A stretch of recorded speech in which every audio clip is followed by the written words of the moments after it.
Hello, movie lovers. Welcome home.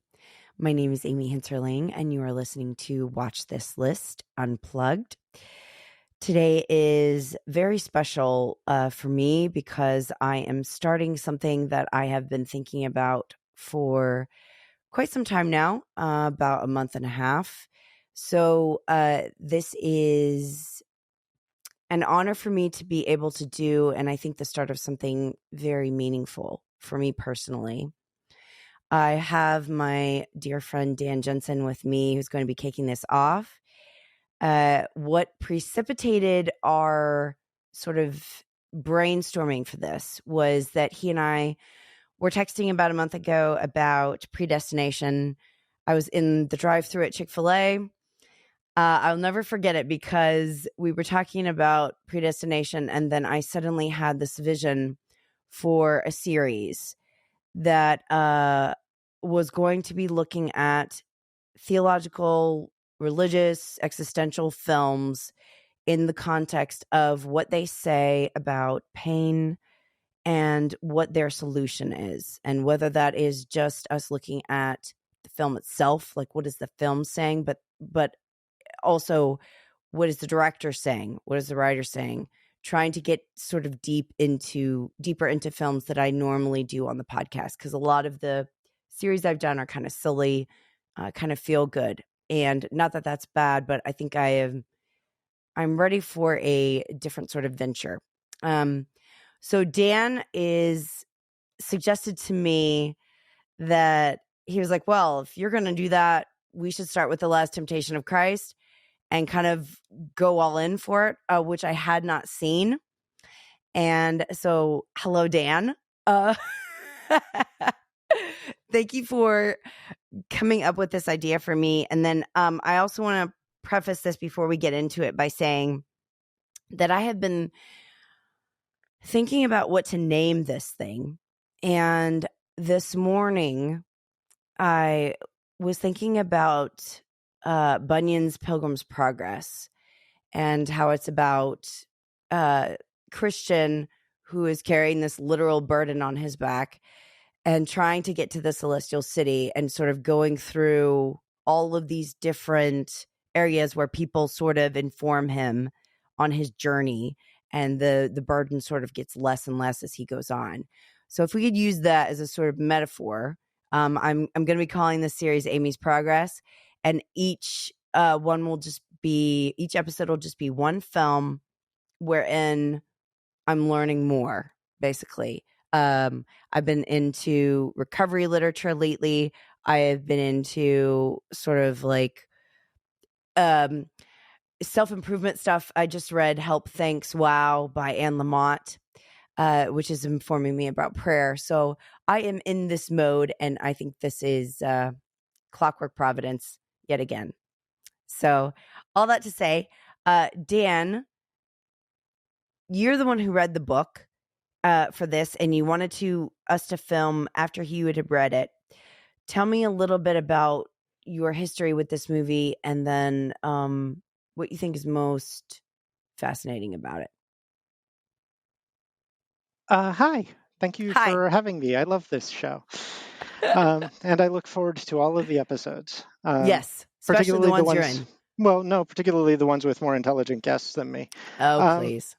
So, my history with this novel and movie was back in 1989 or 88. Whenever it came out, obviously you remember that there was, well, I don't know, you don't because you're too I young. don't remember because I But was 2, but I yes. do. Yes. It was widely greeted with a lot of scorn and anger and protesting at movie theaters and all of these sorts of things. Um, and what was funny about it was that all of the protests were basically built around the idea that,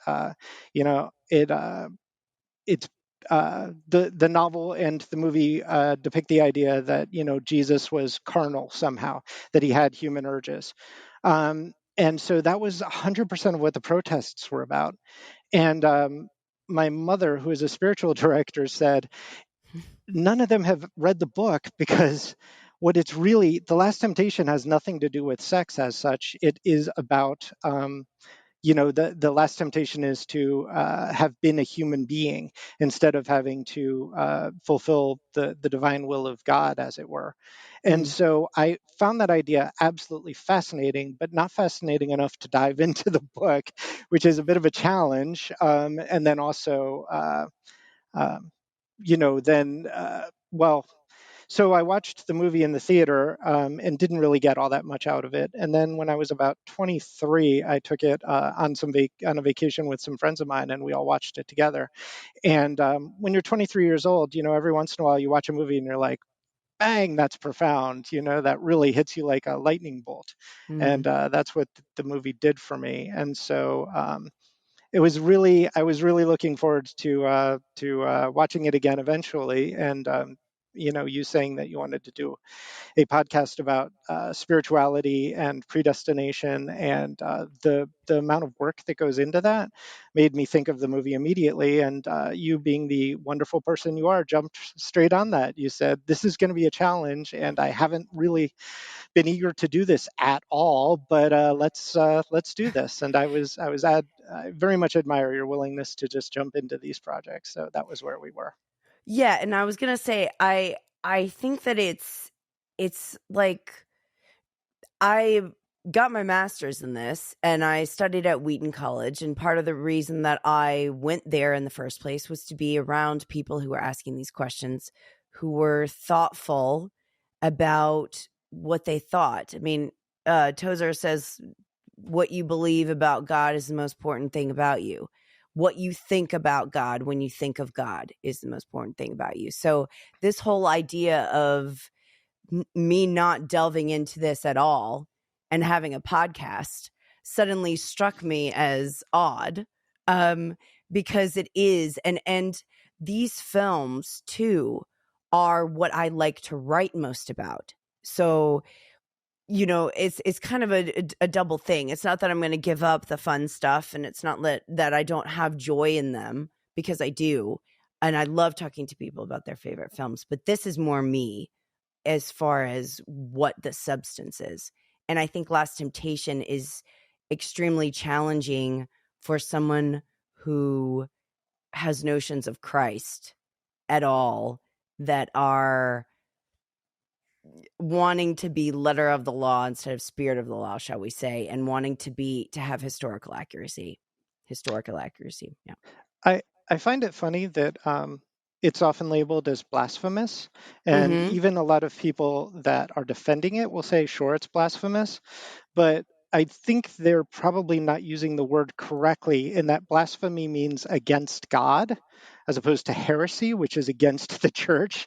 I think it's Hmm. definitely heretical in terms of taking a different look at things. And certainly if somebody believes that every word of the Bible was literally written by God by way of angels, by way of Matthew, Mark, Luke, etc., then it's going to seem deeply troubling as a book. But I think that for people that are a little bit more open to the idea that there's a lot of metaphor, there's a lot of allegory, there's a lot of actual struggling at some root level with all of the things that Jesus said. Because let's face it, there are a lot of contradictions in the Bible. I don't mean to, advance Insult anybody or too hot shock of a anyone. take here, Yeah. right? Exactly. Yeah. But I think that books like this are actually extremely valuable, particularly for people who are faithful in that they make you question some of your priors. I think that cannot be overestimated as a good thing. One of the things about me is I tend to like to read things that I completely disagree with, because at least it makes me think to myself, why do I disagree with this? Mm-hmm. And I always really distrust when I watch or read something that completely agrees with my worldview, because I'm like, well, do I like this because they agree with me? That always makes me go, ugh, Right. I like That challenging. sort of bias. Well, and I don't know, do you remember when you saw it in the theater, if it had that, if there was a caveat at the beginning? Because when I rented it and saw it the other day, it says before the movie even starts, This like, is a work of this fiction. is, yes. Did that happen in 88? Yes, but I think Okay. that one of the things about it is that in '88, like that bang to red that opens the movie, which Yes. reminds everybody of A Clockwork Orange, I imagine, is it's so intense that I think that it knocks people a little off kilter, and they're maybe not remembering specifics, at least on that first theatrical viewing. That's at Okay. least my interpretation. Watching it again, I was like, oh yeah, I remember. And then also, it's a very intense movie, as I'm sure you would agree. But I think opening it up by saying that it's the quote by the author, and then it's saying that this is a work of fiction. I don't know why there would be so much outrage, because he's literally not claiming to this isn't like a biopic in the strict sense. This is him saying, like, we're trying to address the conflict of humanity and divinity coexisting in the same person, and what his temptations would be in this particular time. But it's not saying like this is 100% true. So people being angry about something not being true that upfront says it's not 100% true is very curious to me. I agree, and I think that a instructive but not necessarily one of the parallels, though, is Salman Rushdie releasing the Satanic Verses. I think possibly even that exact same year, maybe Hmm. 1 year later, is instructive in that people who feel that there is a sort of a clerical class, right? Like this group of people that are somehow closer to God than we are, and therefore we need their help interpreting our lives, right? Mm. I think that those people were extremely offended that there would even be this idea that people would think for themselves about what is actually in the Bible as opposed to um, what they tell people is in the Bible. And I think that Kazantzakis, the poor guy, was actually denied a Greek Orthodox burial because of this book. Um, Even Wow. though I mean, again, I really would think that whether you're a practicing Christian or not, this is a really interesting book to meditate on, even if nothing else. It's an interesting philosophical theological document. So that's my take on that. So, for someone who hasn't seen it, and by the way, I don't mind spoiling this entire movie. So, if you haven't seen it and you don't want it to be spoiled, turn us off, because there is no way to talk about this without spoiling, and I quite frankly don't care, which is should be evidence of how my conviction is with this, because I normally am very anti-spoiler. But tell us, set this up in terms of how Scorsese frames this. Particularly, I want to know what you think about how Judas is portrayed, and then like his role in the film. I think is very interesting, and then just sort of what you feel from Scorsese's side, and then we'll talk about Schrader. So I think what's really fascinating about Judas in this particular portrayal, and I guess apparently, allegedly, this was a thing in the 1950s where people started to really wrestle with what Judas's role was uh, in theology, because obviously in Matthew, Judas just basically betrays Jesus, and not a lot is said about him. And then as you go through the Gospels, they get to more and more the fact that Jesus had to have known that he was going to be betrayed in order to demonstrate some of his more omniscient powers, I guess, is how we would want to put it. And so then they had to start wrestling with, who is this guy who basically was allowed to eternally damn himself by Jesus, right? And that creates a whole host of interesting theological issues. Mm. And I think that probably it should be noted that around these 1950s is when the first sets of reforms in the church happened, where masses weren't being held in Latin all of the time anymore.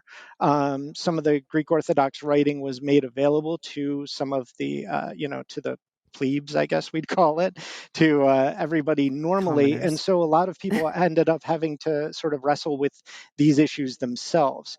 And so I was reading a book, and I am so amiss in not remembering this, but I'll put it in the notes on the letterboxd thing for this, about how Judas was in general being wrestled with in all sorts of theological colleges and so on and so forth at about this time. Mm. The short version is that he's kind of the hero of both the novel and the movie to some extent. in that the one of the most poignant lines in the whole thing was Judas saying to Jesus, would you be able to betray your friend in this fashion? And Jesus saying, no, that's why God gave me the easier job. And it's an intense line if you think about it, right? This Mm-hmm. this admission that it's more difficult to reconcile your love and your duty than Jesus was prepared to do, as opposed to Judas, who he knew would do his duty.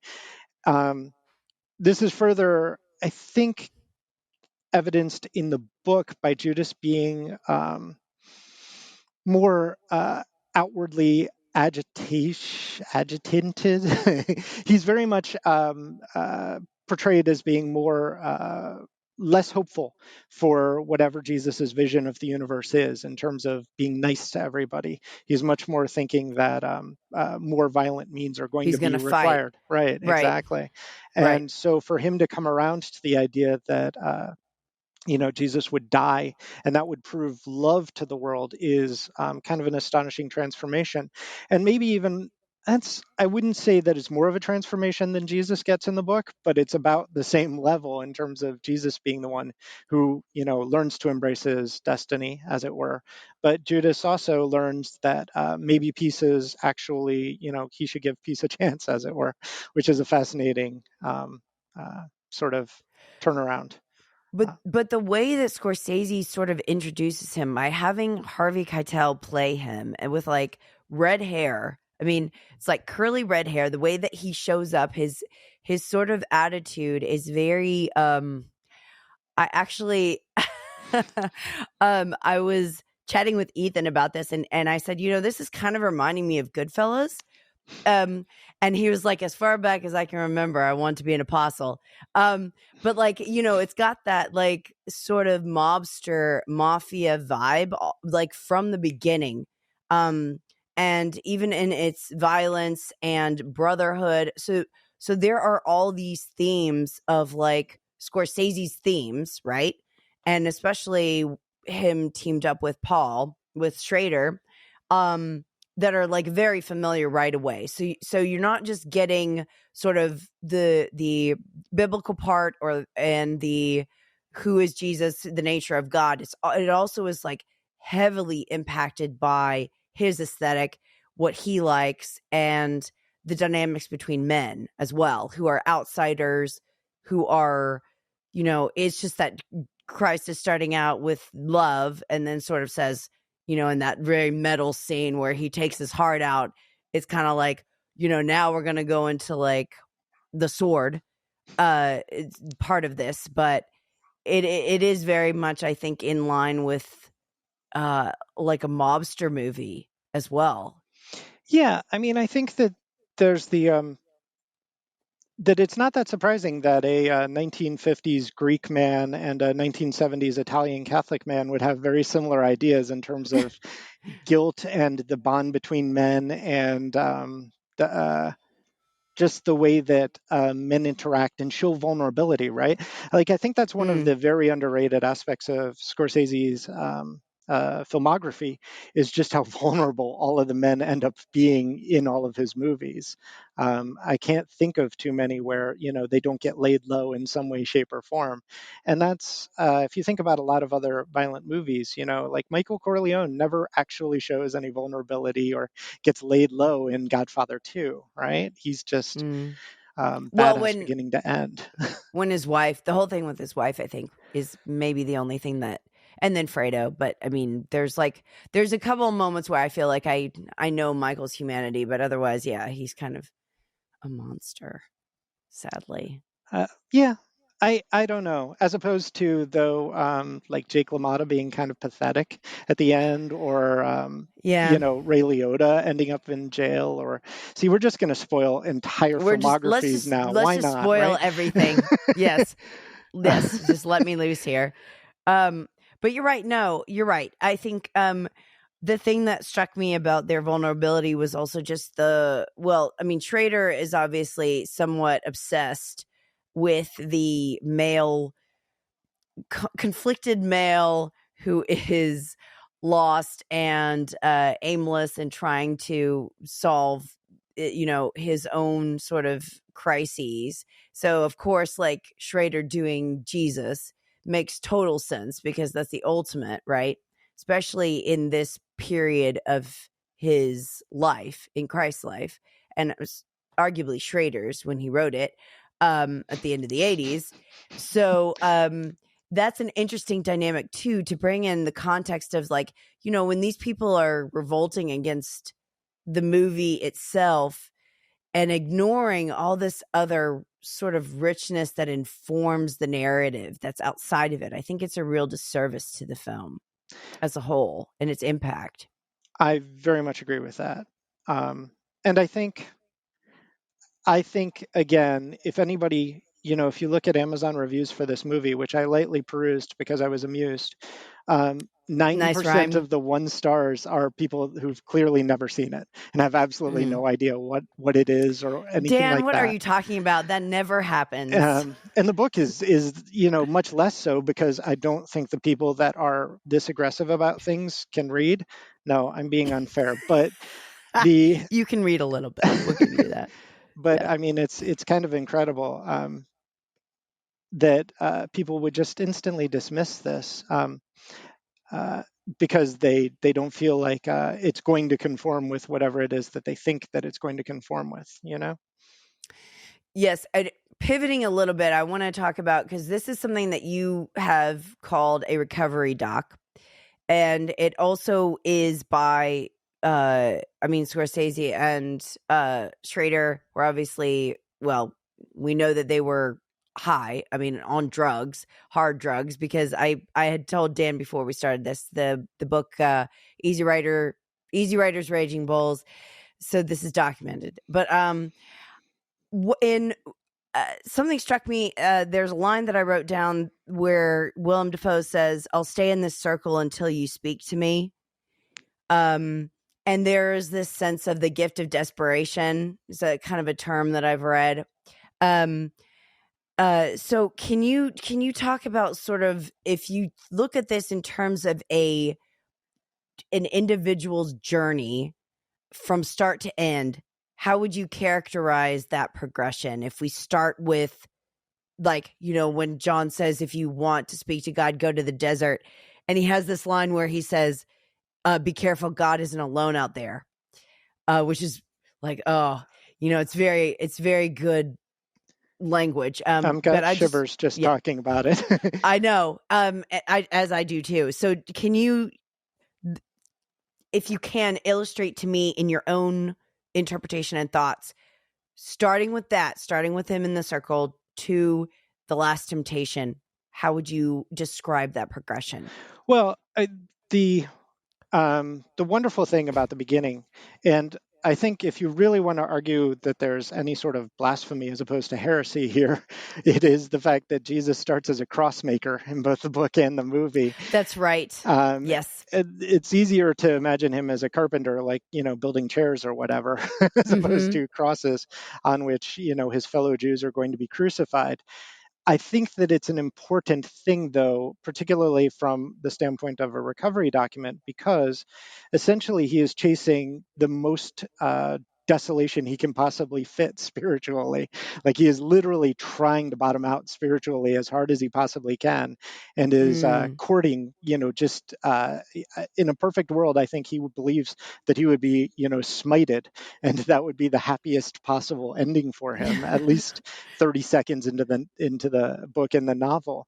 And basically his journey throughout is learning that he does have a purpose, right, which is a very recovery discussion.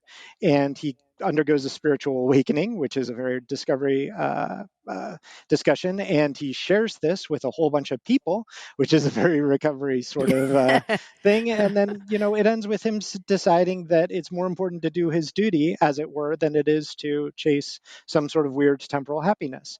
And that's all of those things are essentially, the same thing that's been in 12-step literature since the beginning of time. Well, since the beginning of, the 30s when it was all written.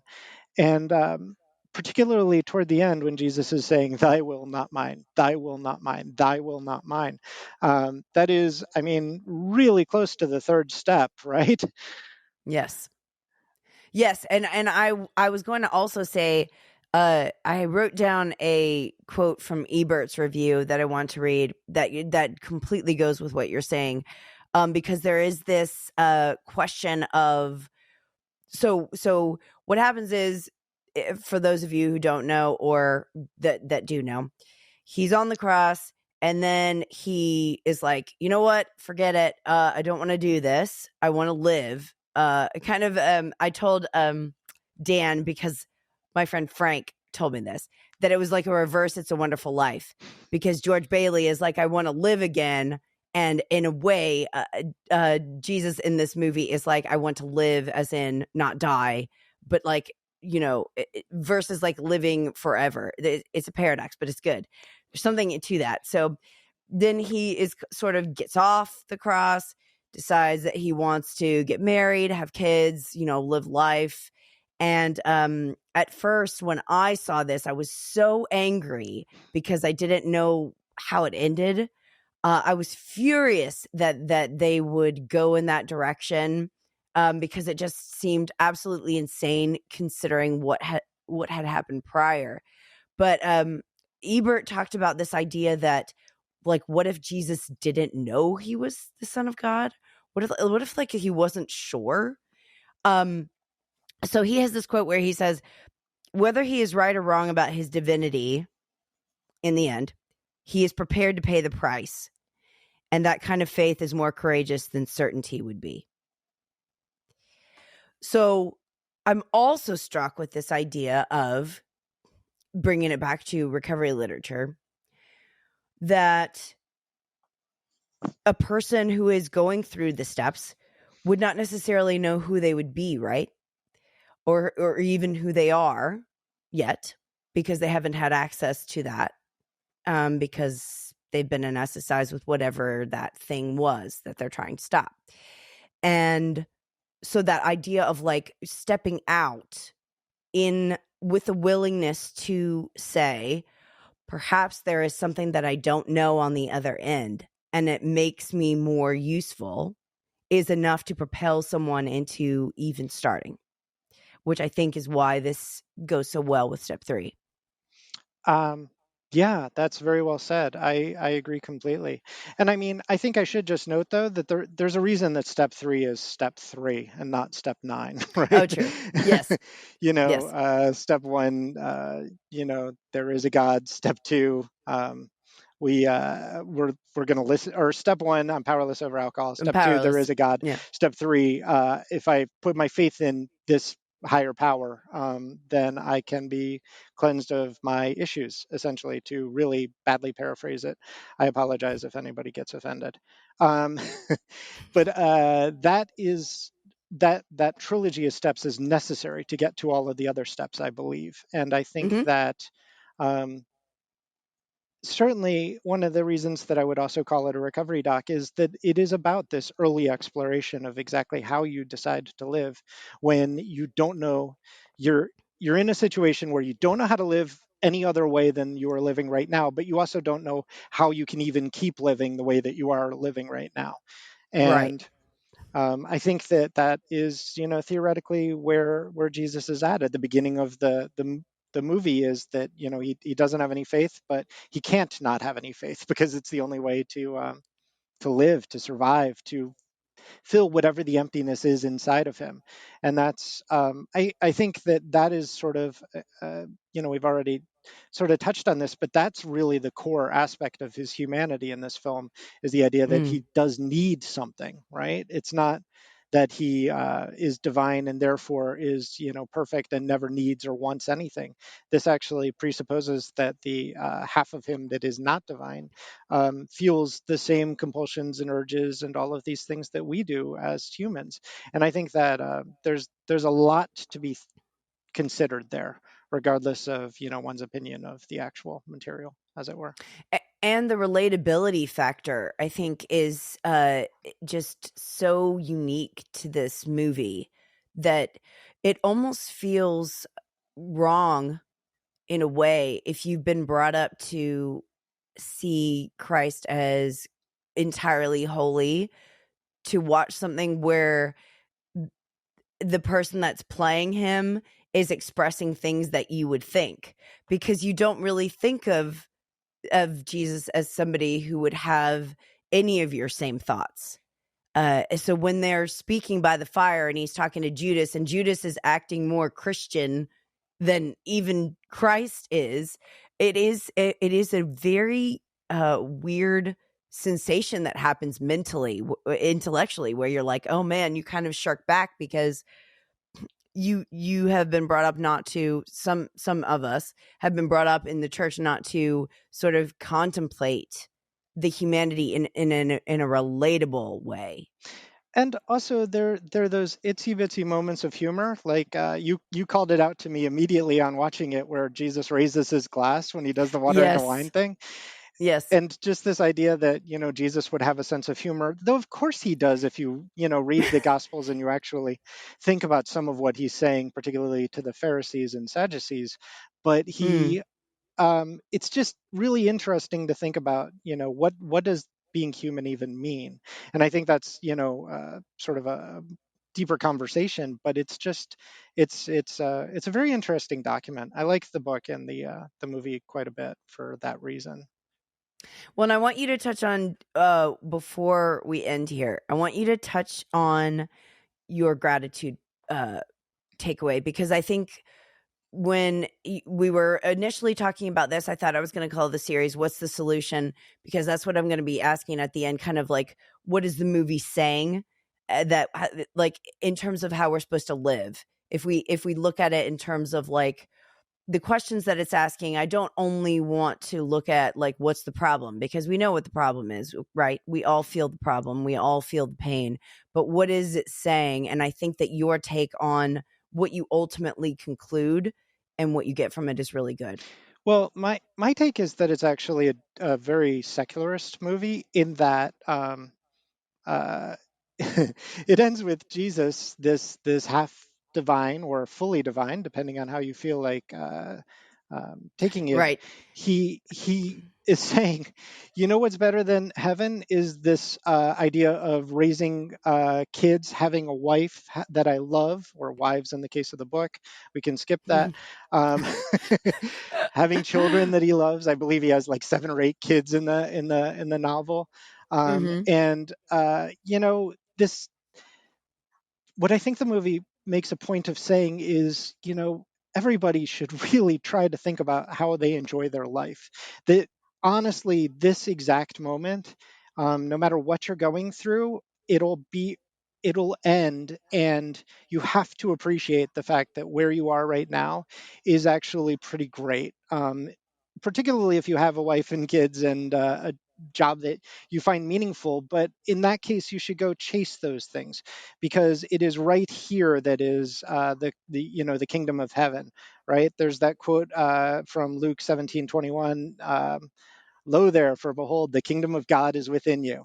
I mean, I don't think it Mm. gets any better than that in some sort of spiritual sense, but also it's a very good humanist message that we need to contemplate where we are and say, everything that we've done that's a mistake so far, everything that has happened that's terrible for us so far, has still brought us here. And here is alive. Here counts for an awful lot.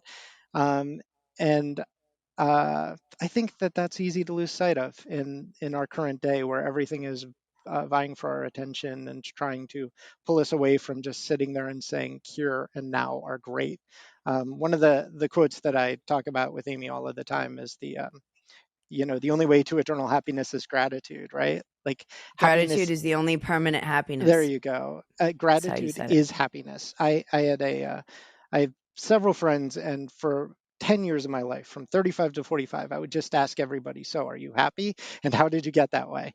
And the only ones that are happy are basically the ones that show a lot of gratitude for where they are in their life. And I don't mean in terms of like, well, I could be, poor in Africa and starving or whatever. All of those things are awful, but comparative happiness isn't actually going to make you happy. It's the moment where you sit there and look at where you are in this universe and say, this is okay. I am doing well. Not I am doing well compared to anybody else, but just I am doing well. I have the capacity to feel joy. That is its own miracle, really. And I think that's what the movie is saying, is that is its own miracle. And I think, Dan, too, this is something that you've um, sort of taught me over the past couple of months is the that a lot of us feel the burden of consciousness to a certain extent, where the more lucid you are or the more aware of things you are, the more painful things can be. But that consciousness and awareness can make you also, in the reverse, stop at any point during the day and look at your circumstance and do exactly what you're saying. Like you were saying, like I get to mow the lawn, and like 10 years ago I could not have done XYZ, or I wouldn't have been in a position to do this, and my daughter is sitting over here, or my dog or my cat, and I get to sit down and watch a movie that I love. I have, just in the most, I know it's simplistic, and it's tempting to sort of write it off as like easy affirmations, because that's not at all what we're saying. It's not this like look in the mirror and tell yourself that you're doing well. It's not that. It's not that vein that we're trying to get at. It's more just take stock of the things that are gifts to you, and that may be coming at life with a posture that it isn't all about you, and you're getting your way, then you are able to see something deeper just in ordinary life. Yeah, I mean, I don't want to. I always hesitate to get too far down this road simply because I have such an absurdly privileged life. I've been Mm. extremely lucky. There's no problem that a cishet white man can't like ignore, right? And so I try to avoid getting too deeply into why I feel so insanely lucky on everything. And I actually called out. There was a great line early in the book where Judas says to one of the fishermen who says that God is just. Judas essentially does this fairly long, very Marxist speech about how it's really easy for you to say that God is just with your 5 Right. boats and your 50 slaves.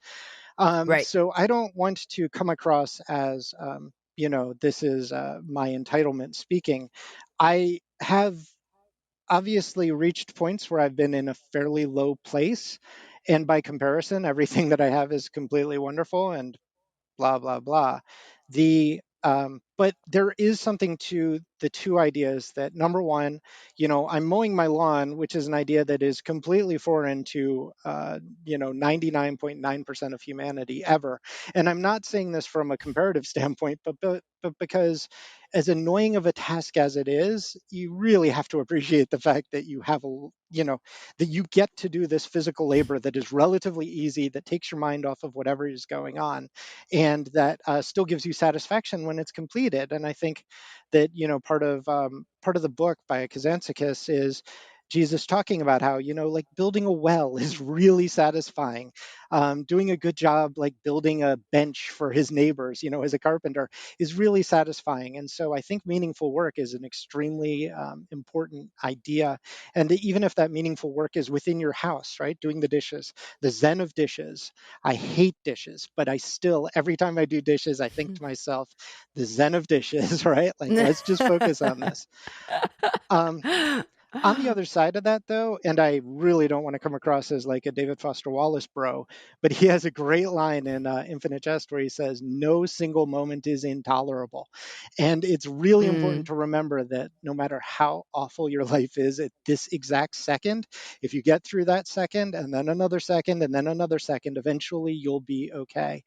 And I think that that is one of the most important concepts in all of recovery, right? Is that don't think about the future, just get through this second. Because if you think to yourself, I've got 10,000 seconds of misery ahead of me, then it's Mm. really easy to fold. But if you say, you know what, I've got 1 second of misery ahead of me and we'll see where we are, you put a few of those together and all of a sudden you're in a pretty good place again.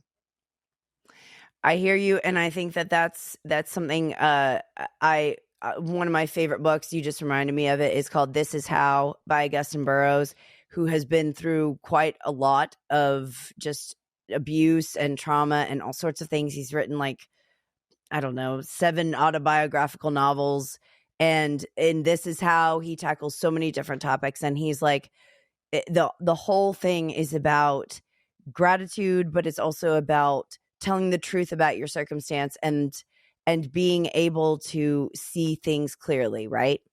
That you see reality for what it is, and then you're able to confront it and sort of engage with it. And I think that for Last Temptation of Christ, especially, it's like the journey of being able to see clearly, and then at the end he's like, "Thy will not mine be done," which is the last line of the third step, is okay, that sense of like, I'm ready to be useful in the way that I believe that I can be most useful. And it really comes down to service. Yeah, and I mean, on the meaningful work tip, I mean, what did you think about the fact that Willem Dafoe as Jesus basically smiles after he says it is accomplished, right? Mhm. He Right. that seems like an odd reaction, certainly, but there you go. It's this Right. idea that if you've given your meaning, if you've given your life over to the idea of being of service to others, and you accomplish something that you're doing okay, right? As horrible Right. as it is in that context. Even the Son of God has these thoughts, according to Scorsese and Schrader. And Uh, Kazantzakis. and guy, which is a name I can't say. I won't even try. Um, Dan, thank you so much. Dan and I have actually attempted to record this episode so many times, and I feel very sure that this was the appointed time. So this thing has been sort of um, clouded, or I should say a more positive word, just embraced by divine timing. And I am very honored that you are starting this off with me, and I look forward to seeing where it goes. So, with that, thank you, Dan, and we'll see you at the movies. Thank you.